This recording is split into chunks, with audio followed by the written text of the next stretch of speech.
नमस्कार श्रोते हो, दीपक रेगे कथाकथन चॅनलवर तुम्हा सगळ्यांचं मनापासून स्वागत. श्रोते हो, आज तुम्ही ऐकणार आहात अंजना उदय कर्णिक यांच्या प्रकाशवाट या कथासंग्रहातली कथा. पण श्रोते हो, तत्पूर्वी तुम्ही जर आत्ता चॅनलवर पहिल्यांदा आला असाल किंवा अजूनपर्यंत तुमच्याकडनं चॅनल सबस्क्राईब करणं झालेलं नसेल तर कृपया चॅनल सबस्क्राईब करा. ऐकूया श्रोते हो, अंजना उदय कर्णिक लिखित हा तिचा मार्ग वेगळा. आज माझ्या वयाला 60 वर्ष पूर्ण झाली. आपल्या पूर्वजांच्या काळात मी असते तर एव्हाना वानप्रस्थाश्रमाला जायची तयारी करायला लागली असती. अगदी लागले नैत्र पैल तिरी अशी जरी अवस्था माझी नसली तरी जगाच्या कल्याणासंतांच्या विभूती या चालीवर सून लेकीच्या संसारात गरजेला म्हातारी अशी अवस्था तरी नक्कीच झाली असती. असून अडचण आणि नसून खोळंबा अशा वास्तवाची जाणीव पदोपदी पावलोपावली होत राहिली असती बरं, आणि ती माझ्याच माणसांकडनं. आता कुणाला म्हणायचं तर म्हणत बापड्या की माझा संसार कसा अगदी वटवृक्षासारखा फुलला आहे, माझ्याशिवाय कोणाचं पानसुद्धा हलत नाही वगैरे वगैरे. पण अंदरकी बात सगळे जाणून असतात. जगाला दाखवायला प्रेमळ आई, मानाची सासू आणि 4 भिंतींच्या ब्लॉकमध्ये मात्र हक्काची दाई आणि नयनी आसू. किरसुणीसारखी कोपऱ्यात पडायची, पोतेऱ्यासारखी कळकट जीणं जगायची वेळ माझ्यावर आली नाही म्हणून देवाचे लाख लाख आभार मला मानावेसे वाटतात. पण खरं तर मला आभार मानायला हवेत माझ्या नशिबाचे, कारण माझ्या सुदैवानी मला झाल्या 2 मुलीच. आता तुम्ही म्हणाल की यात सुदैव ते कसलं? उलट आमच्या प्रधानांच्या घराण्याला मला कुलदीपक देता आला नाही म्हणून बिचारी एखादी तरी मुलगा हवा होता हो, बहिणींना भाऊ हवा होता हो, असं म्हणून मला खोटी सहानुभूती दाखवत मनातल्या मनात आनंद मानला जात असणारच. मी मात्र मला खरं सुदैवी मानते बरं का. नाही म्हणजे तसं नव्या नव्हाळीच्या दिवसात माझ्या मैत्रिणींच्या घरी वाढणारे गुंड्या आणि बाबड्या पाहिलं की वाटायचं की आपल्या घरी सुद्धा एखादा राजा नाही तर चंद्या असायला हवा. अर्थात माझी ही खंत टिकायची मात्र अगदी अल्पकाळ. आपापल्या अवजड दप्तरांची ओझी सांभाळत संध्याकाळी शाळेतून परतताच माझ्या गळ्यात खुशाल पडणाऱ्या माझ्या 2 लेकी माझी मुलगा न झाल्याची हलकीशी बोच कुठल्या कुठे उडवून लावत. 2 चिमण्या चिवचिवायला लागल्या ना की साऱ्या संसाराची फुलबाग फुलल्यासारखे वाटायची. मोठी प्राची आणि धाकटी कल्याणी. उगवतीवर सकाळी सूर्यबिंब फुलावं आणि सगळी सृष्टी प्रकाशात तेजोमय व्हावी तशी माझी ही प्राची. आपल्या गौर गुलाबी कांतीनं झळाळणारी आणि अंगभूत हुशारीनं चमकदार नेत्रांनी चमकणारी माझी प्राची म्हणजे आमच्या वैवाहिक जीवनावरची पहाटच जणू. या माझ्या डॉक्टर प्राचीनच आज माझ्या वयाच्या 60ला पश्चिमेचं मोहक दर्शन घडवलं. आज आत्ता या घडीला आम्ही चौघे नायगराच्या सौंदर्याचा आस्वाद घेत त्या नयनरम्य प्रपातातून उसळणारी धवल फेनफुलं अंगावर घेत मजेत हिंडतोय. माझी मनोमनी जपलेली पश्चिमेचं पर्यटन करावं ही इच्छा माझ्या या मोठ्या लेकीनं पुरवली, अगदी स्वखर्चाने. माझ्या 60पूर्तीच्या क्षणाची मला दिलेली सप्तरंगी भेट आहे ही. माझ्या लाडक्या प्राचीनं तसा तर लहानपणापासून खूप आनंद दिलाय मला. अगदी ज्युनियर KG पासूनच बक्षिसांची लयलूट करायला सुरुवात केली. लेस लावून सजवलेली शुभ्र फ्रॉक घालून परी झालेली माझी प्राची मोठ्या धीटपणानं स्टेजवर जाऊन छानसा नाच करून आली ती कौतुकाच्या नजरा झेलतच. इतर छोटुकल्यांना KGच्या मी साळेबळे स्टेजवर ढकलत होत्या. मोठ्या युक्तीनं त्या चिमुरड्या कलाकारांना स्टेजवर उभं राहण्या इतपत तयार करत असताना प्राची ज्या सहजतेनं वावरली ना त्यानं माझं मन आनंदाने फुलून आलं. या विश्वकर्म्याची लाडकी निर्मिती असावी माझी प्राची. म्हणून रूप, गुण, कला, बुद्धी साऱ्या क्षेत्रात ती स्वतःचं नाव सार्थ करून दाखवेल असं वाटतंय. मला आठवत आहे बालवैज्ञानिक, गणित प्रज्ञाशोध, विज्ञान प्रश्नमंजुषा अशा स्पर्धांमधनं सतत प्रथम स्थान पटकावताना माझी ही थोरली लेक शालांत परीक्षेच्या उंबरठ्यावर कधी येऊन ठेपली कळलं सुद्धा नाही. मग काय, या महत्त्वाच्या वर्षी आम्ही दोघं प्राचीला तळ हातावरच्या फोडासारखं जपत होतो. तिची शाळा, तिचे क्लास, तिच्या स्पर्धा, या वेळापत्रकाभोवती सगळं घर फिरत होतं. मी तर माझ्या ऑफिसमधनं चक्क 6 महिन्यांची रजाच घेतली. मग मेरिट होल्डर होणार होती ना माझी लेक. आमचीच नाही, शाळेची, तिच्या मित्रमैत्रिणींची, आजी आजोबांची, सगळ्यांची तशीच अपेक्षा होती, इच्छा होती आणि मुख्य म्हणजे प्राचीची महत्त्वाकांक्षा होती. शालांत परीक्षेत राज्यात 5वा आणि तिच्या शाळेत प्रथम क्रमांक तिने मिळवलाच. पण गणित, विज्ञान, संस्कृत या विषयात सर्वाधिक गुण मिळवून नॅशनल मेरिट होल्डर झाली ती. सारं घर कसं आनंदात न्हाऊन निघालं. तिचं नाव आजसुद्धा तिच्या शाळेच्या दर्शनी फलकावर मोठ्या दिमाखात झळकतंय. मग सगळ्यांच्या तिच्याबद्दलच्या अपेक्षा आणखीन वाढल्या. मला वाटायचं तिने डॉक्टर व्हावं. श्रीकांतना, तिच्या बाबांना वाटे तिने संगणक तज्ज्ञ व्हावं. प्राचीला मात्र मनातनं शास्त्रज्ञ व्हायचं होतं. म्हणूनच सायन्सला सुप्रसिद्ध कॉलेजमध्ये प्रवेश घेऊन देखील ती इंजिनिअरिंग मेडिकलच्या स्पर्धेत न उतरता एकाग्रपणे तिच्या आवडत्या शास्त्र शाखेत गुंगून गेली. कॉलेजमध्ये प्रयोगशाळेत वेळ काढायला लागली. वैज्ञानिक विषयांना वाहिलेल्या मासिकातनं तिचे संशोधनपर लेख छापून यायला लागले. एक अभ्यासू विद्यार्थिनी म्हणून सगळीकडे तिचं कौतुक व्हायला लागलं. 12वीला मेरिट मिळवून सुद्धा ती दाखल झाली मायक्रोबायोलॉजी विभागात. तिचा सगळा वेळ जायला लागला प्रयोगशाळेत. मायक्रोस्कोप बनला तिचा मित्र. परीक्षानाळ्या तिच्या मैत्रिणी झाल्या.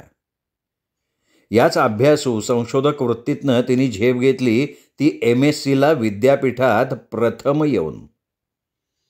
सगळ्या सुवर्णपदकांची माळ तिच्या गळ्यात पडली.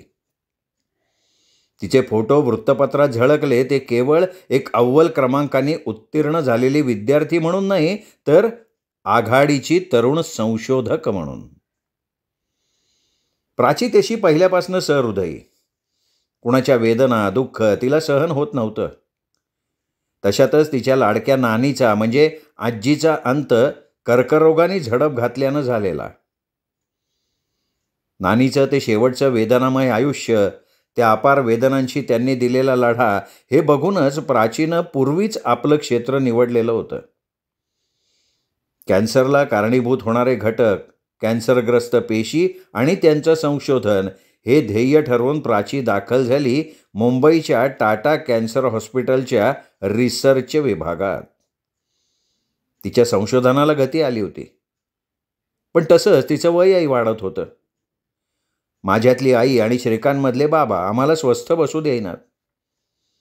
हॉस्पिटल आणि प्रयोगशाळा हेच घर समजून सतत आपल्या संशोधन कार्यात मग्न झालेल्या प्राचीला मी हट्टानं तिच्या डोक्याशी कटकट चिडचिड करून 8 दिवस घरी राहायला बोलवून घेतलं. तिच्यासमोर आम्ही निवडलेल्या स्थळांची, अनुरूप मुलांची यादी आणि फोटोच ठेवले. कोणी डॉक्टर तर कोणी इंजिनियर, कोणी CA तर कोणी बिझनेसमन, कोणी अमेरिका स्थित तर कोणी भारतातच गलेलट्ट पगार घेणारा उच्च पदस्थ. अगं आई, काय हे तुझं घायकुईतीला येणं? अगदी टिपिकल मध्यमवर्गीय आई बनली आहेस बघ तू. अगं, मला सतत प्रोत्साहन देणारी, माझ्या संशोधनाचं, हुशारीचं कौतुक करणारी तीच आहेस का तू? आई, माझं ध्येय काय आहे माहिती आहे ना तुला? प्राची पुढ्यातल्या फोटोंकडे नजरसुद्धा न टाकता मला विचारत होती. हे बघ प्राची बाळ, आईचं बरोबर आहे. अगं आईच काय, मला सुद्धा वाटतंय बघ की तुला आता चांगला जोडीदार मिळावा. तुझ्या इतर मैत्रिणींसारखं तू सुद्धा तुझ्या वैवाहिक आयुष्यात रमावं. आम्हाला चांगलासा जावई यावा आणि आमच्या पोटी नसलेल्या मुलाची जागा त्यांनी घ्यावी. शिवाय प्राची बेटा, तुझ्या पाठोपाठ कल्याणी आहे बघ लग्नाची. तुझ्या जबाबदारीतून मुक्त झालो की आम्हाला पुढची जबाबदारी पार पाडायला बरं नाही का? कधी नव्हे ते श्रीकांत आज माझ्या बाजूनं पटकन बोलले. श्रीकांतनी मांडलेला मुद्दा अगदी खोटा नव्हता बरं का. तशी तर माझी कल्याणीसुद्धा प्राचीसारखीच हुशार. अगदी आपल्या ताईच्या पावलावर पाऊल टाकून शिक्षणाच्या, करिअरच्या एक एक पायऱ्या कल्याणीसुद्धा लीलया चढत होती. तिनेसुद्धा धोपट मार्ग सोडून करिअरचं वेगळं क्षेत्र निवडलं होतं. CAला मेरिट मिळवून तिने बँकिंग क्षेत्रात प्रवेश केला होता. पार्ट टाईम 3 वर्षाच्या मॅनेजमेंटच्या अभ्यासक्रमाची तयारी चालूच होती कल्याणीची, आणि त्याचबरोबर तिने तरुण मुलींसाठी करिअर गायडन्स सेंटरसुद्धा चालू केलेलं होतं. पण कितीही शिकल्या, उच्च पदाला गेल्या, गलेलठ्ठ पगार देणाऱ्या अधिकार पदांवर आरूढ झाल्या, तरी मुलींनी आपल्या संसारी, आपल्या जोडीदाराबरोबर सुखात आनंदात असावं असं आम्हा उभयतांना वाटणं स्वाभाविक नाही का? मी सुद्धा माझी पूर्ण वेळची शैक्षणिक क्षेत्रातली नोकरी आणि संसार, अपत्य सुखाचा आनंद याचा तोल सांभाळला होताच ना. कन्यकांच्या बाबतची जबाबदारी आम्ही पूर्णत्वाला न्यावी. मुलींचं संसार सुख याची देही याची डोळा बघावं असं आम्हाला वाटलं तर त्यात गैर काय? प्राचीबाळ, हे बघ, हा देशपांडेंचा प्रकाश कसा वाटतोय तुला? चांगला इलेक्ट्रॉनिक्स इंजिनियर आहे. यांनी विषय पुढे रेटत म्हटलं. बाबा आता आपला मुद्दा सोडत नाहीयेत म्हटल्यावर प्राचीचा नाईलाज झाला. ती म्हणाली, बाबा खरं सांगू का, मला अजून माझ्या क्षेत्रातलं कितीतरी संशोधन करायचं आहे. अमेरिकेतल्या फुल ब्राईट स्कॉलरशिपसाठी अर्ज पाठवलाय आम्ही, प्राचीनी खुलासा केला. लेकीच्या आयुष्यातल्या महत्त्वाच्या विषयाबाबत चर्चा चालू होती म्हणूनच का काय, पण माझे कान अगदी तीक्ष्ण झालेले होते. लेकीला मध्येच अडवत शब्दात पकडत मी विचारलं, आम्ही म्हणजे? तू आणि दुसरी कोण आहे तुझ्याबरोबर? तुझ्या तर जवळजवळ सगळ्या मैत्रिणींचे 2चे 4 हात झालेत. कोणाच्या हाताचं बोट धरून छोटुकलं चालतंय. मग तुम्ही कोणी मिळून अर्ज केलाय ग? प्राची बेटा, आई म्हणते ते खरंच आहे. आम्ही म्हणजे कोण आहे तुझ्याबरोबर स्कॉलरशिपसाठी अर्ज केलेला? आणि इतके दिवस काही बोलली नाहीस ते तुझ्या बेताबद्दल? श्रीकांतच्या स्वरात स्वच्छ काळजी डोकावत होती. अगं, तुझी कोणी कलिग येते का तुझ्याबरोबर? तुझ्याबरोबर रिसर्च करणारी? तुझ्या वयाची आहे का मोठी आहे? तुला सिनियर आहे का ती? मी प्राचीवर प्रश्नांची नुसती सरबत्ती केली. अगं आई, किती प्रश्न विचारशील? तू म्हणतेस तशी माझ्याबरोबर येणारी व्यक्ती माझी कलिगच आहे, पण ती नाही, हा तो आहे. माझा मित्र, माझा कलिग, माझा रिसर्च पार्टनर निरंजन गुहा. माझ्याच बरोबर रिसर्च करतोय. आमचा विषयही एकच आहे. बायोटेक्नॉलॉजिस्ट आहे तो. प्राची, पण अगं बोलली नाहीस ते कधी या कोण निरंजन गुहाबद्दल? आपलं चौघांचं कुटुंब मित्रत्वाच्या नात्यानं किती आणि कसं घट्ट बांधलंय ते तू जाणतेस. हे बघ प्राची, मी आणि तुझ्या आईने कधी कसली बंधनं घातलेली नाही आहेत तुम्हाला. आपलं नातं मित्रत्वाचं जास्त आहे. नात्याचे अधिकार कधी दाखवलेत का आम्ही तुम्हा दोघींच्या आईवर? श्रीकांतचा स्वर थरथरत होता. डोळ्यात हळवे भाव होते आणि दुखावले गेल्याचे भाव तर स्पष्ट दिसत होते. प्राचीने आपल्या शांत समंजस बाबांची नाराजी ओळखली. त्यांच्या हातावर प्रेमभरानं थोपटत विलक्षण हळवेपणाने प्राचीने विचारलं, बाबा हो, तुम्ही रागवलात का माझ्यावर? इतके दुखावलात? बाबा खरंच मी सांगणार होते तुम्हाला योग्य वेळी, पण आई बाबा तुम्ही असं एकदम एखादं मॅरेज प्रपोजल इतक्या घाईनं माझ्यासमोर ठेवाल असं वाटलं नाही ना मला. प्राची, अगं असा कसा विचार केलास तू? अगं तुमच्या शिक्षणाला, करिअरला कितीही प्रोत्साहन दिलं, स्वातंत्र्य दिलं, तरी तुमच्या 2 पिढ्या अलीकडे असलेले आमचे विचार, आमची आईवडिलांची मनं आम्हाला स्वस्थ बसू देतील असं वाटलं तरी कसं ग तुला? आणि आम्ही विचारायची वाट बघत बसावं असं तुला वाटलं? आपणहून आपले बेत, आपल्या योजना सांगाव्यात आपल्या आईवडिलांना, आपल्या पाठीला पाठ लावून आलेल्या बहिणीला, असं नाही का वाटलं बाळा तुला? पण हा कोण निरंजन गुहा होता ना, त्यांनी माझ्या मनात चांगलं तुफान माजवलेलं होतं. मला मनापासून देशपांड्यांचा प्रकाश जावई म्हणून आवडला होता. माझ्या इतर मैत्रिणींसारखं आपणही सासूपण मिरवावं, लेक जावयाचं कौतुक करावं. आपल्याला सुद्धा प्राची कल्याणीच्या रम्य संसारातल्या चिमण्यांनी आजी आजी म्हणून हाकारावं असं किती वाटत होतं. शिक्षण, सामाजिक दर्जा, रूप, गुण, घरदार, संस्कार या सर्वार्थानं मला प्रकाश माझ्या प्राचीसाठी अनुरूप वाटत होता. तसं तर त्यांनी पूर्वी 1-2 समारंभात प्राचीला पाहिलं सुद्धा होतं आणि त्या मायलेकांना आमची प्राची आवडली अशी माझी अटकळ होती. मी स्वतःला शांत करत मोठ्या धोरणीपणानं प्राचीला सुचवलं, हे बघ प्राची बेटा, तू खुशाल अमेरिकेला जा तुझ्या त्या रिसर्चसाठी, पण आधी लग्न कर बाई. आणि हां, देशपांडेंच्या प्रकाशची पण खूप खटपट चालली आहे अमेरिकेत जॉब घ्यायची. त्याचं नक्की जमेल. मोठा हुशार आहे मुलगा तो. तुला साजेच आहे, आवडेल आणि अगं तुला तो, माझी खात्री आहे. मग केव्हा ठरवूया तुमच्या परस्पर परिचयाचा प्रोग्रॅम? तुझी स्कॉलरशिपवर जायची गडबड सुरू व्हायच्या आधी सगळं उरकून घेऊ. लग्न करूनच जा तुम्ही दोघं अमेरिकेला. माझ्या निर्वाणीच्या घायकुळतीला आलेल्या बोलण्याला विलक्षण शांतपणानं थोपवत प्राचीनं आपलं मनोगत स्वच्छ शब्दात जाहीर करून टाकलं. आई, बाबा, तुम्हाला वाटतंय ना मी सुखी व्हावं, माझ्या करिअरची वाटचाल निर्वेद चालू राहावी?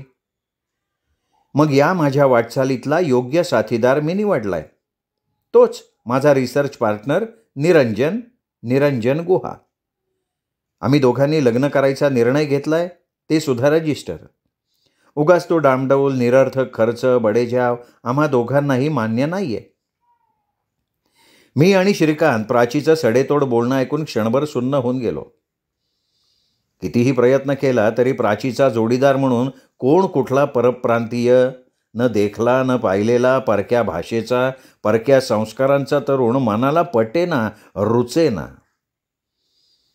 माझी नाराजी, माझा विरोध जोरदारपणे प्रकट करून प्राचीला तिच्या बेतापासून परावृत्त करावं या उद्देशानं मी काही बोलणार तितक्यात मला नजरेनं गप्प राहण्याचा इशारा करत श्रीकांतनी अतिशय समजूतदारपणे प्राचीला म्हटलं, प्राची बेटा, तू म्हणते ते खरं आहे.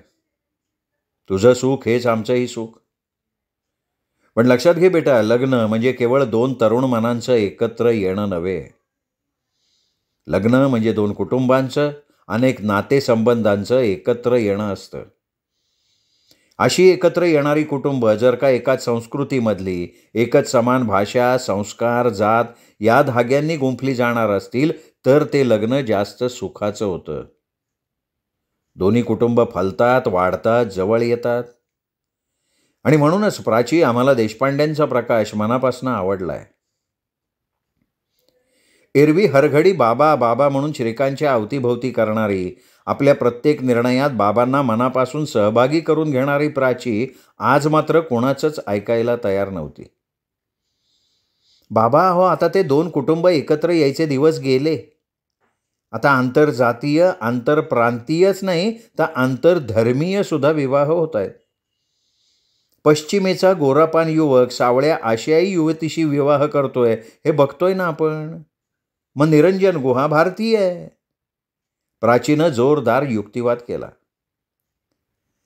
अगं पण त्याचं घरदार, आई वडील कोणाबद्दल माहिती आहे का तुला पुरेशी? त्यांच्या घरात रुळशील का तू?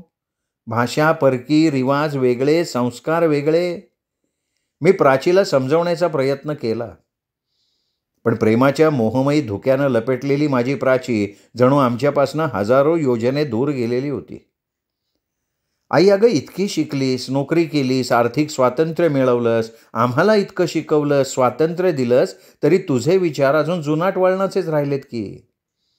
अगदी टिपिकल आईसारखी शंका काढतीयस. आणि त्यांच्या कुटुंबाबद्दल म्हणशील तर सांगते. निरंजन 4 बहिणींच्या पाठीवर झालेला एकुलता एक लेक आहे. ते एक श्रीमंत खानदानी कुटुंब आहे. त्यांच्या घरी पिढीजात जमीनदारी चालत आली आहे आणि शिवाय त्यांचा स्वतंत्र व्यवसाय आहे ट्रेडिंगचा. आणि असं बघ, लग्नानंतर गुहा कुटुंबात नेहमीच राहायचा प्रश्न येतोय कुठे? एक तर आम्ही सध्या रिसर्च वर्कसाठी अमेरिकेला जायचं नक्की केलं आहे आणि मग आमचं करिअर पूर्ण झालं की मुंबईतच एक बायोटेक्नॉलॉजिकल लॅब सुरू करायची. अत्याधुनिक तंत्रज्ञान आणि अनुभव याचा फायदा आपल्या देशातल्या बायो रिसर्चसाठी करून द्यायचा आमचा विचार आहे. आम्हाला खात्री आहे आमच्या या सगळ्या योजनेला निरंजनच्या आईबाबांचा अजिबात विरोध असणार नाही. निरंजननी तशी ग्वाही दिली आहे मला. तेव्हा आता प्रश्न फक्त तुमच्या संमतीचा आहे. आणि आईबाबा तुम्ही ती दिली तर आम्ही लग्न करू, नाही तर मग आम्ही आपापल्या रिसर्च वर्कसाठी स्वतंत्रपणे अमेरिकेला जाऊ. आम्हाला दोघांनाही अत्यंत प्रतिष्ठेची मानली जाणारी फुल ब्राईट स्कॉलरशिप मिळते. आमच्या डिपार्टमेंटच्या सिनियर्सनी त्यासाठी आम्हाला खूप मदत केली आहे, मार्गदर्शन केलं आहे. तेव्हा तू म्हणतेस म्हणून त्या प्रकाश देशपांडेशी मनाविरुद्ध लग्न करून मी माझ्या करिअरवर पाणी सोडणार नाही. शिवाय कल्याणीच्या लग्नाचं म्हणशील तर ते तुम्ही तिच्या आणि तुमच्या मर्जीने अगदी आत्तासुद्धा करू शकता. माझी त्याला कसलीच आडकाठी नाही आहे. धाकट्या बहिणीचं लग्न मोठीच्या आधी करू नये असं थोडंच आहे. प्राचीने अत्यंत स्वतंत्रपणे घेतलेले आपले सगळे निर्णय आम्हाला स्वच्छ शब्दात ऐकवले. अखेर प्राचीच्या हट्टापुढे नमणं आम्हाला भाग पडलं. पण सगळ्याच गोष्टी प्राचीच्या मनाप्रमाणे घडल्या नाहीत. तिला हवं होतं तसं लग्न साधेपणानं आणि रजिस्टर करायला गुहा कुटुंबियांचा साफ विरोध होता. आपल्या एकुलत्या एक लेकाचं लग्न त्यांना अगदी छान थाटात पारंपरिक रिवाजाप्रमाणे करायचं होतं. शिवाय त्यांच्या घरचं सुद्धा ते पहिलंच कार्य. माझी सुद्धा इच्छा लग्न वैदिक पद्धतीनं करावं, हाऊसमौस करावी, 4 नातेवाईक यावेत, राहावेत अशीच होती. मी आणि श्रीकांत मात्र आमची इच्छा बाजूला ठेवून प्राचीच्या इच्छेप्रमाणे करायला तयार होतो. पण गुहा पती पत्नींनी मात्र लेकाचं म्हणजे निरंजनचं काहीही चालू दिलं नाही. मला तर संशय येत होता की आमच्यासारखी त्यांनी सुद्धा मनाविरुद्ध या लग्नाला संमती दिलेली होती. लग्नात निरंजनच्या 4 बहिणी सहकुटुंब आल्या होत्या. त्यांच्या बंगाली भाषेत चाललेल्या संवादामधनं मला खूपदा जाणवलं की त्यांना कोणाला प्राची बहू म्हणून पसंत नव्हती. निरंजनच्या आईने तिच्या माहेरच्या नात्यातली कोणी मुलगी आपली सून म्हणून योजली होती.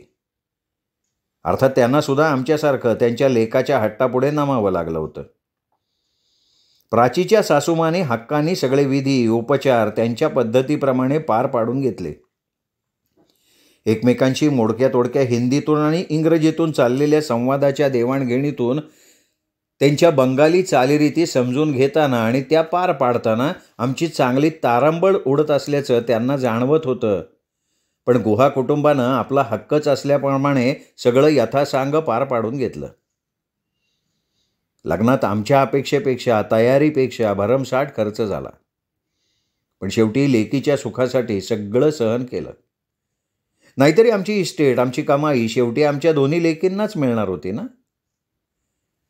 एरवी कधी गोड बोलून, कधी प्रेमानं, कधी हट्टानं तर कधी हक्कानं आपल्याच मनाप्रमाणे सारं काही करून घ्यायचं प्राचीचं धोरण तिला निरंजनच्या आईच्या आग्रही स्वभावापुढे सोडून द्यावं लागलं.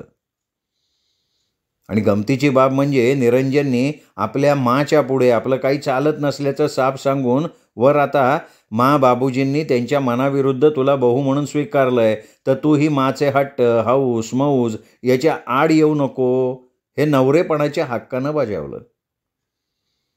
आम्ही सुद्धा प्राचीला समजुतीनं घ्यायचा सल्ला दिला. लग्न यथासांग पार पडलं. भरपूर दागदागिने, कपडे लत्ते, भेटवस्तू याच्यासह गुहा कुटुंबाबरोबर प्राचीची पाठवणी केली.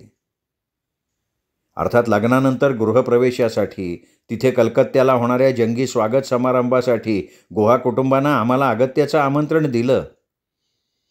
आम्ही सगळेजण नाही तर कल्याणी मात्र आपल्या ताईचं सासर बघायला, तिला परक्या वातावरणात एकटं एकटं वाटू नये म्हणून 4-6 दिवस कलकत्त्याला आपल्या मेव्हण्याकडे गुहा कुटुंबाच्या समारंभात सहभागी व्हायला गेली. ती तिथून परत आल्यावर मला समजलं की तिच्या घरी बंगालीशिवाय कोणतीच भाषा बोलली जात नाही. निरंजन, प्राची आणि कल्याणीसुद्धा एकमेकांशी बोलताना परकीय इंग्रजीचा आधार घेत होते. घरात नात्याची असंख्य माणसं आली होती. सरसूच्या तेलात मासळीचे घाणेच्या घाणे तळले जात होते. हरतऱ्हेच्या बंगाली मिठायांचा खच पडला होता आणि स्वागत समारंभ अत्यंत दिमाखात गुहा कुटुंबाची व्यापारी मित्रमंडळी आणि व्यावसायिकांच्या उपस्थितीत पार पडला. अनोळखी लोक, अपरिचित भाषा, सरसूच्या तेलातली उग्र वास येणारी मच्छी, निरंजनचा निसटता मिळणारा सहवास आणि प्राचीच्या हुशारीबद्दल, तिच्या संशोधनाबद्दल, तिच्या करिअरबद्दल आणि बाबूजींना वाटणारी उदासीनता या सगळ्याच आपल्या माणसांपासून प्रथमच हजारो मैल दूर गेलेल्या माझ्या प्राचीच्या मनावर या सगळ्यामुळे प्रचंड दडपण आलेलं होतं. प्राचीनं ठरवलं होतं अमेरिकेला रिसर्च फेलोशिप घेऊन तिने आणि निरंजननं एकदम जायचं जोडीने. पण आपण ठरवतो त्याप्रमाणे सगळं थोडंच पार पडतं. प्राचीनी आजपर्यंत केलेलं संशोधन कार्य, तिची लखलखती हुशारी आणि सिद्ध झालेली गुणवत्ता, तिची शैक्षणिक कारकीर्द याचा विचार होऊन तिला त्वरित अमेरिकेच्या सुप्रसिद्ध रिसर्च इन्स्टिट्यूटकडनं बोलवणं आलं. तिची सिनियर रिसर्च सायंटिस्ट म्हणून कॅन्सर रिसर्च इन्स्टिट्यूटमध्ये नेमणूक झाल्याचे कागदपत्रसुद्धा येऊन थडकले, पण अजून निरंजननी केलेल्या अर्जाला अनुकूल उत्तर येत नव्हतं. स्कॉलरशिपसाठी त्याची निवड होऊन त्यालाही नेमणुकीचं पत्र येईल या आशेवर दोघांनी जायची तयारी सुरू केली. पण महिना झाला, प्राचीची तिकडे जॉईन व्हायची तारीख जवळ आली, तरी निरंजनच्या बाबत काहीही अनुकूल उत्तर येईना. प्राचीची घालमेल व्हायला लागली. आलेली संधी सोडली तर पुन्हा अशी संधी मिळेलच याची काही खात्री नव्हती. नवविवाहित प्राचीला निरंजनला एकटं मुंबईत सोडून जायला मन होईना. आणि मला वाटतं निरंजनसुद्धा बायकोला एकटीला पुढे पाठवायला मनापासून तयार नसावा. प्राचीला प्रथम प्राप्त झालेली संधीसुद्धा त्याच्या नाराजीचं कारण ठरलं बहुतेक. आता मला वाटतंय की पुढे येणाऱ्या सगळ्या घटनांची नांदी म्हणजे प्राचीला प्राप्त झालेली ही फुल ब्राईट स्कॉलरशिपची घटना ठरली. सर्वांच्या आग्रहावरनं, सिनियर्सने दिलेल्या पाठिंब्यामुळे शेवटी निरंजनला मागे सोडून प्राची एकटीच रिसर्चसाठी जायला तयार झाली. तिची अवस्था अगदी इकडे आड तिकडे विहीर अशी झालेली होती. निरंजनचा विरह, त्याची नाराजी, आलेली संधी यापैकी कशाला जास्त महत्त्व द्यावं, काय निवडावं या विचारानं तिचं मनस्वास्थ्य पार हरवून गेलेलं होतं. शेवटी तिच्यातल्या अभ्यासू, व्यवहारी, कष्टाळू विद्यार्थिनीनं तिच्या भावनिक आंदोलनांवर विजय मिळवला आणि शेवटी प्राची एकटीच अमेरिकेला रवाना झाली. कुठे माशी शिंकली, काय झालं, काय बिनसलं देव जाणे. पण निरंजनची अमेरिकेची संधी मात्र चांगली दीड वर्ष लांबली. त्याच्या स्कॉलरशिपचं आणि नेमणुकीचं होकारार्थी उत्तर येऊन तो तिकडे रवाना होईपर्यंत 2 वर्षांचा कालखंड लोटला. नवविवाहित असूनही मुंबईत एकट्याला राहायची वेळ आलेल्या, पत्नीच्या यशाने किंचित दुखावलेल्या निरंजनची मनस्थिती मला समजून घेणं अवघड नव्हतं आणि म्हणूनच वरचेवर आम्ही उभयता त्याला आमच्या घरी राहायला, जेवायला बोलवत असो. सुरुवातीला आनंदाने आमच्याकडे येणारा, हसून खेळून राहणारा, सतत प्राचीविषयीच बोलणारा निरंजन काही महिन्यांनी उदास, चिडचिडा वाटायला लागला. आपल्या बायकोला एकटीला पुढे पाठवून देण्यात आपलं चुकलं, बाबूजींना सुद्धा हे फारसं आवडलेलं नाही आहे, अशी खंत त्याच्या बोलण्यातनं डोकावू लागलेली बघून माझं आईचं काळीज मात्र चिंतातूर झालं. प्राचीच्या वैवाहिक आयुष्याबद्दल मला विलक्षण काळजी वाटायला लागली. कधी नव्हे ती मी अगदी देवभोळ्या, साध्यासुध्या गृहिणीप्रमाणे चक्क आमच्या कुलस्वामिनीची एकविरा देवीला सुद्धा साकडं घातलं की माते, माझ्या जावयाच्या स्कॉलरशिपच्या अर्जाचं लवकरात लवकर अनुकूल उत्तर येऊ दे आणि तिकडे दूरदेशी का होईना, आमच्या नजरेपासून दूर का होईना, पण माझ्या प्राचीचा संसार सुरू होऊ दे. तिचं आणि निरंजनचं हे लादलेलं, परिस्थितीनं आणलेलं दूरत्व संपू दे. मी मनापासून केलेली प्रार्थना शेवटी फळाला आली आणि एकदाच निरंजनचं अमेरिकेला प्रयाण झालं. पण तिथेही पुन्हा दैव आडवं आलं. निरंजनची निवड झाली, त्याला सुद्धा रिसर्च असिस्टंटची पोस्ट मिळाली, पण ती ज्या इन्स्टिट्यूटमध्ये प्राची गेली होती तिथे नाही. त्याला संधी मिळाली दुसऱ्याच संस्थेत आणि दोघांच्या कामाच्या, राहण्याच्या जागेत पुन्हा 1000भर मैलाचं अंतर होतं ते होतं. म्हणजे पुन्हा प्राची निरंजनचा अमेरिकेतला संसार म्हणजे 2 ध्रुवांवर दोघे आपण, अशा तऱ्हेचा. नंतर समजलं की निरंजनला स्कॉलरशिप द्यायला तिकडची इन्स्टिट्यूट फारशी तयार नव्हती, कारण त्यांच्या निश्चित केलेल्या दर्जाप्रमाणे त्याची आजपर्यंतची गुणवत्ता आणि प्रगती नव्हती. त्याच्यापेक्षा जास्त लायक आणि त्यांच्या अग्रक्रमांना उतरणारे आणखी कितीतरी रिसर्च स्कॉलर्स या स्कॉलरशिपच्या प्रतीक्षेत होते. पण प्राचीने आपल्या वरिष्ठांतर्फे तिकडे केलेली धडपड, तिने त्याच्याबद्दल दिलेली गॅरंटी आणि खर्च करण्याची दाखवलेली तयारी, या सगळ्या तिच्या प्रयत्नांना आणि माझ्या प्रार्थनेला यश आलं आणि निरंजनची इच्छा पूर्ण झाली. प्राची आपल्या संशोधनामध्ये पूर्ण रमून गेली. तिचे नियमित फोन, ईमेल, पत्र येत, त्यावरून तिचा दिनक्रम किती व्यस्त होता. ती मिळालेल्या संधीचा जास्तीत जास्त कसा उपयोग करून घेत होती ते समजायचं. तिच्या कार्यपद्धतीवर तिथले शास्त्रज्ञ खूप समाधानी होते. प्राची तिथल्या अत्याधुनिक प्रयोगशाळा, साधनं, उपकरणं, काम करताना मिळणारं स्वातंत्र्य याच्यावर खुश होती. आणि आपल्या संशोधन कार्यात त्याचा पुरेपूर उपयोग करून घेत प्रसिद्ध विद्यापीठात शोधनिबंध सादर करून अत्यंत अल्पावधीत तिने मान्यता आणि वरचा दर्जासुद्धा मिळवला. प्राचीच्या व्यक्तिमत्वात मला वाटतं संशोधक वृत्तीची शास्त्रज्ञ जास्त आणि संसारी स्त्री कमी अशी विभागणी होती. ती तिच्या आवडत्या कार्यात तनामनाने इतकी गुंगून गेली, हरवून गेली की आपण एक नवपरिणीत विवाहित आहोत. आपल्या प्रेमात असलेला, आपल्या सहवासाची वाट पाहणारा आपला नवविवाहित प्रियकर पती म्हणून हक्कानं आपली साथ मागतोय हेच ती विसरून गेली. प्राची जरी आपलं संसारी विवाहितेचं जीवन विसरून आपल्या संशोधनात मग्न होती, तरी तसं झोकून देऊन कार्यमग्न राहण्याची वृत्ती निरंजनची नव्हती. त्याला इतर सर्वसाधारण पुरुषांप्रमाणे संसार हवा होता, बायको हवी होती. अमेरिकेसारख्या संपन्न देशात राहून आयुष्य पूर्णपणे उपभोगायचं होतं. दोघांच्या वृत्तीत मूलभूत फरक होता. निरंजन होता जमीनदार घराण्यातला श्रीमंत बापाचा एकुलता एक मुलगा. आपलं 2 वर्षाचं संशोधन कार्य पूर्ण झाल्यावर ठरल्याप्रमाणे त्याला प्राचीसह भारतात परतायचं होतं.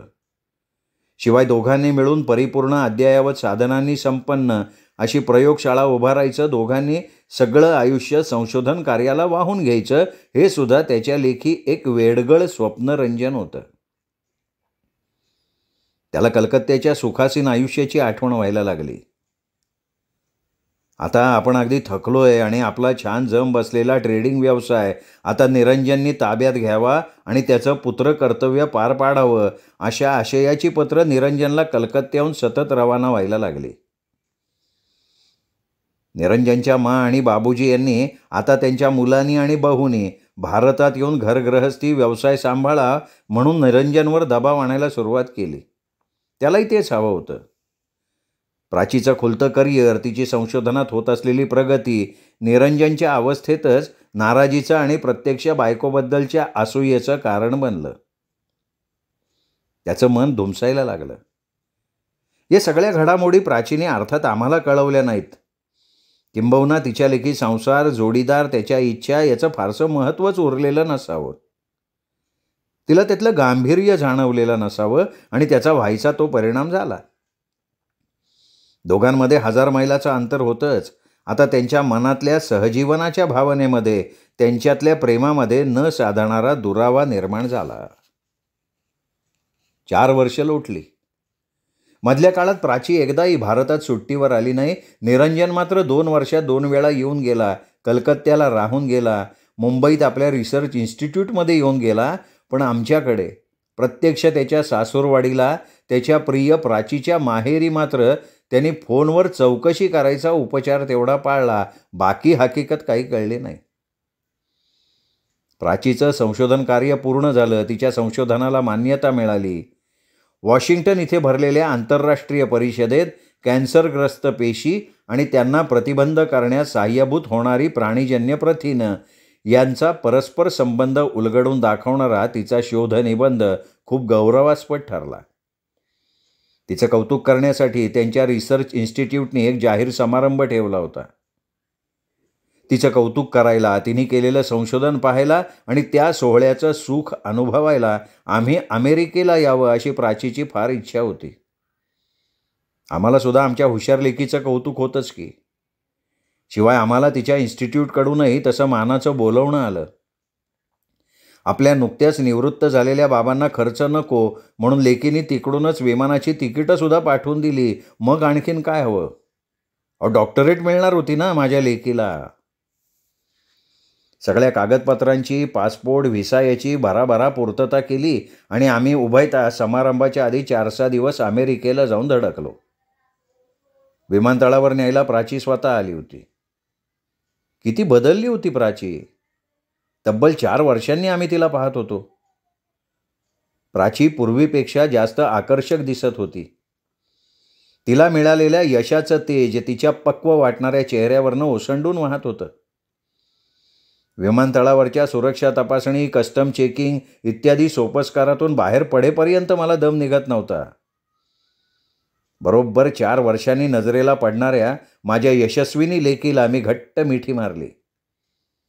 डोळ्यात आनंदाश्रू तरळले. श्रीकांतची अवस्था सुद्धा याहून काही वेगळी नव्हती. भावनांचे पहिले उमाळे ओसरले आणि मी भानावर आले. माझे डोळे आता निरंजनला शोधायला लागले. श्रीकांतची उत्सुक नजरसुद्धा आपल्या जावयाचा निरंजनचा वेध घेत होती. आम्हाला वाटलं होतं आपल्या लेकीबरोबर जावईसुद्धा येईल आमच्या भेटीला. आपल्या प्रिय प्राचीचं कौतुक बघायला तो इथे आमच्या आधी हजर झाला असेल अशी अटकळ होती आमची, पण आमचा अंदाज सपशेल चुकला. आमच्या नजरेतला प्रश्न प्राचीला समजला नसेल थोडाच, पण आमचा प्रश्न ओठावर येण्यापूर्वीच प्राचीनं घरी जायची घाई गडबड सुरू केली. तिच्या भल्या मोठ्या गाडीतून न देखल्या न पाहिलेल्या अमेरिकेचं किती दर्शन घेऊ, हे पाहू का ते पाहू या नादात होते मी. तरीसुद्धा निरंजनची अनुपस्थिती अधूनमधून पायात घुसलेल्या कुसळासारखी खुपत होतीच. सफाईदारपणे गाडी चालवणारी, धीरगंभीर, प्रौढ वाटणारी प्राची आम्ही कौतुकानं न्याहाळत होतो. प्राचीला सुद्धा कल्याणी, तिचं करिअर, आमचं मुंबईचं जीवन, बाबांची सेवानिवृत्ती याबाबत किती बोलू, किती विचारू असं झालं होतं. गप्पांच्या ओघात तास दीड तास ड्रायव्हिंग करून आम्ही सगळे प्राचीच्या घराजवळ कधी येऊन ठेपलो कळलंच नाही. सामान काढताना पुन्हा एकदा निरंजनची आठवण आली. वाटलं होतं कदाचित आमचं स्वागत करायला मुद्दाम जावईबुवा घरी थांबले असतील, पण आमचं ते वाटणं सुद्धा फोल ठरलं. नुकत्याच घेतलेल्या भल्या मोठ्या देखण्या सुसज्ज अपार्टमेंटमध्ये आम्हाला निरंजनच्या अस्तित्वाच्या कुठल्याही खुणा दिसल्या नाहीत. आता मात्र मनाला आवरता येईना. श्रीकांतच्या दटावणाऱ्या नजरेकडे साफ दुर्लक्ष करून प्राचीला बळजबरीनं माझ्या समोर बसवून घेत मी विचारलं, निरंजन दिसत नाही आहे? अजून आला नाही आहे का कार्यक्रमासाठी? का अगदी ऐनवेळी येणार आहे तो? त्याचं झालं ना रिसर्च वर्क? आता एकत्र एका गावात राहताय का अजूनही 2 ध्रुवावर दोघे आपण असा संसार चाललाय तुमचा? प्रश्न करताना माझा स्वर जरी चेष्टेचा होता तरी मन मात्र कसल्या कसल्या शंकांनी व्याकुळ झालेलं होतं. माझ्या अधीर व्याकुळ भावनांनी भरलेल्या प्रश्नांना प्राचीकडून मिळालेला प्रतिसाद मात्र अगदी थंड होता, संथ होता. मला बसायला सांगून आमच्या पुढे चहा खाण्याचा सरंजाम मांडून प्राची आतमध्ये वळली. बाहेर आली ती हातात कसलीशी कागदपत्र घेऊन. आमच्या पुढे कागदपत्रांचा लखोटा ठेवत ती शांतपणे म्हणाली, आई हे घे, हे वाच, हे आहे तुझ्या प्रश्नाचं उत्तर. बाबा तुम्ही सुद्धा वाचा, तोपर्यंत मी आले तुमचं सामान बेडरूममध्ये लावून. झडप घालून मी समोरची कागदपत्र उचलली. निरंजनकडनं सहीसाठी आलेले डायव्होर्स पेपर्स होते ते, आणि गेल्या वर्षभरातला प्राची आणि निरंजनमधला पत्रव्यवहार. लेकीच्या यशाने हुरळून गेलेलो आम्ही दोघं क्षणार्धात वास्तव्याच्या चटक्याने होरपळून निघालो. म्हणजे माझ्या अंतर्मनाला टोचत राहणारी शंका खरी होती. आणि म्हणूनच निरंजन आमच्या स्वागताला हजर नव्हता. तसं नाही तर तो आत्ता या क्षणी अमेरिकेतच नव्हता. तो आपल्या देशात भारतात परतून वर्ष झालं होतं. आता तो आपलं सगळं करिअर, रिसर्च वर्क विसरला होता आणि त्याच्या बाबूजींच्या व्यवसायात पार गुरफटून गेला होता. त्याच्या बाबूजींच्या आणि माच्या इच्छेला मान देणं हे आद्य कर्तव्य मानलं होतं त्याने. आणि म्हणून निरंजन आणि प्राची दोघांनी केलेले सगळे बेत, साऱ्या योजना दूर सारून तो कलकत्त्याला परतलेला होता. शिवाय इथल्या कष्टप्रद जीवनात त्याचं मन फारसं रमलंच नव्हतं. त्याला आपल्या क्षेत्रात मनाजोगती चांगली उल्लेखनीय कामगिरी करून स्वतःला सिद्ध करणं जमलेलं नव्हतं. आपल्या क्षेत्रात आपल्या कितीतरी पुढे निघून गेलेल्या, आपल्या बुद्धिमत्तेनं यशाची शिखरं काबीज करणाऱ्या प्राचीबद्दल त्याच्या मनात निर्माण झालेली असूया पत्राच्या ओळी ओळी डोकावत होती. शेवटचं पत्र म्हणजे निरंजननी प्राचीला दिलेली गर्भित धमकीच होती खरं तर. आपलं संशोधन कार्य आणि तिथून पुढे अमेरिकेतच पुढच्या संधी स्वीकारत राहणं हे विवाहित स्त्रीचं ध्येय आणि क्षेत्र असूच शकत नाही. निदान भारतीय स्त्रीसाठी तरी. हे त्यांनी अगदी स्पष्ट शब्दात बजावलेलं होतं. आपल्या आईवडिलांनाच नव्हे तर त्यालासुद्धा हे मान्य नाही, तेव्हा सगळा गाशा गुंडाळून आपल्या पदाचा राजीनामा देऊन प्राचीनं त्वरित कलकत्त्याला निघून यावं म्हणून निर्वाणीचा इशारा दिला होता. तसंच पूर्वी मुंबईला रिसर्च पार्टनर म्हणून एकत्र काम करताना भारतातच दोघांनी संशोधनानंतर परत यायचं ठरवलं होतं, याची आठवण प्राचीला करून दिली होती. तसंच जे कार्य आपल्या क्षेत्रात करायचं आहे ते प्राचीनी कलकत्त्याला राहून करायला हवं, हेही त्यांनी सुचवलेलं होतं. समोरचा पत्रव्यवहार बघून माझ्या पायाखालची जमीन सरकली. एकूण काय तर सर्वसामान्य भारतीय नवऱ्यासारखं वागला होता निरंजन. एका तडफदार व्यक्तिमत्वाची, संशोधनात झोकून देऊन अमोल कार्य करू बघणाऱ्या, स्वतःपेक्षा सुरस ठरलेल्या स्त्रीची सोबत त्याला बायको म्हणून कदापि मान्य होणार नव्हती. तर वर्षभर वाट बघून शेवटी निरंजनने डायव्होर्सचा निर्णय घेतला होता, एकतर्फी भारतात परतून.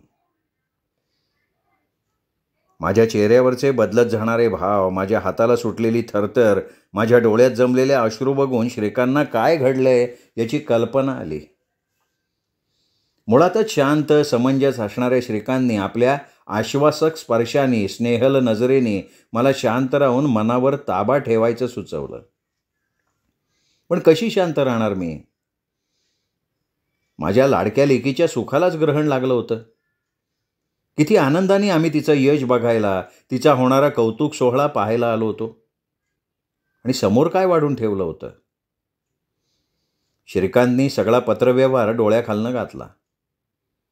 अंमळ वेळानं आमच्यासमोर येऊन बसलेल्या प्राचीच्या खांद्यावर प्रेमभरानं थोपटत तिला विचारलं, मग प्राची बेटा, काय ठरवलंयस तू? काय निर्णय घेणार आहेस? पेपर्स सही करून पाठवणार आहेस की भारतात परत येतेयस? अहो कमाल आहे तुमची, तिला काय विचारताय तुम्ही? तुम्ही सांगा तिला अधिकारानं परत चल म्हणून. संसार म्हणजे काय पत्त्याचा खेळ आहे? हवा तेव्हा मांडला, हवा तेव्हा मोडून टाकला. अहो तिचं वय ते किती, जगाचा अनुभव तो केवढा? तरुण मुलामुलींच्या हातून अविचारानं चुका होत असतील, यशाच्या फाजील आत्मविश्वासाच्या गुरमीत जर ती वेडावाकडा निर्णय घेत असतील, तर त्यांना नको का मोठ्यांनी चांगला मार्ग दाखवायला, मार्गदर्शन करायला? मी तणतणत चिरडीला येऊन विचारलं.